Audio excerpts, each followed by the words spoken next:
If you think you're in a situationship, take a walk with me. First of all, if you're searching for videos like this one, you're in a situationship.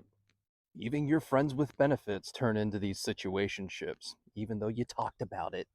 One of you is always lying to yourself and to the other person. And one of the biggest challenges you have when you have an insecure attachment style is saying no to the situationship. It feels so bad, yet it feels so good. It reminds me of home. The inconsistency and chaos just lights me up. Many of you are not tapped into your sense of self-worth and self-respect. You're chronically resilient and have a high threshold for pain. But I want you to know you're not alone. Is this the life that you want? Is a great question to ask yourself. Are you satisfied, fulfilled, and happy? How have things been going, and is it in alignment with your goals, your values, and your standards for a relationship with you? Have you tapped into and do you hold on to your boundaries? And more importantly, do you communicate those boundaries to others?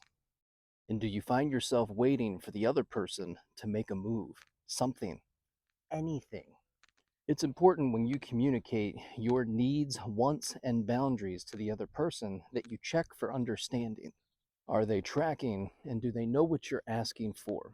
If not, you may have to help them connect the dots.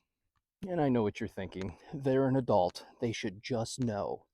But by now, you've had enough relationships. How many people have you dated that actually know?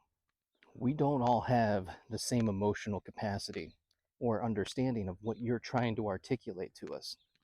It's why all these videos, 5 steps for this, 3 steps for that, are so popular. Because if you've never done it before, if you've never experienced something, how could you possibly know? You have to be willing to extend that courtesy to others without losing yourself in that process. The courtesy being slow down, take your time, get curious, and ask relevant questions. Do your best to hear, understand, and confirm what your partner is trying to tell you.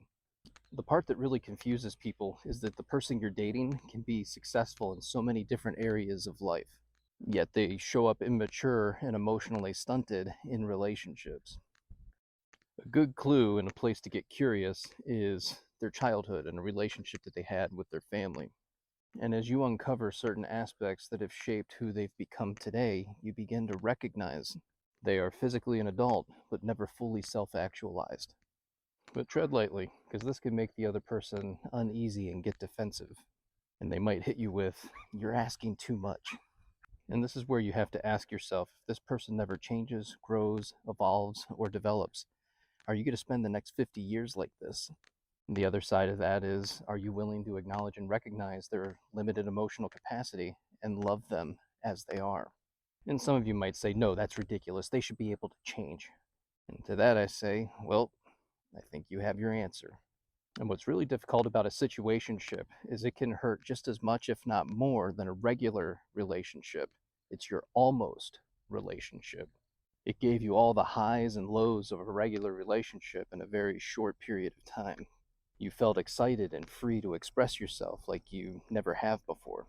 And you can have that same freedom in a regular relationship. You've just never chosen it before because the stakes seem too high. It's like that meme that was going around where the girl's like, "That man is so fine." So they abandon themselves, get into a situationship, and try to change it into an actual relationship. And that person tolerates all the inconsistency just in the hopes of being chosen. And this is how we come full circle into, you have to know your goals, values, and standards for a relationship with you. If you want an actual relationship, then you should do that and don't settle for anything less.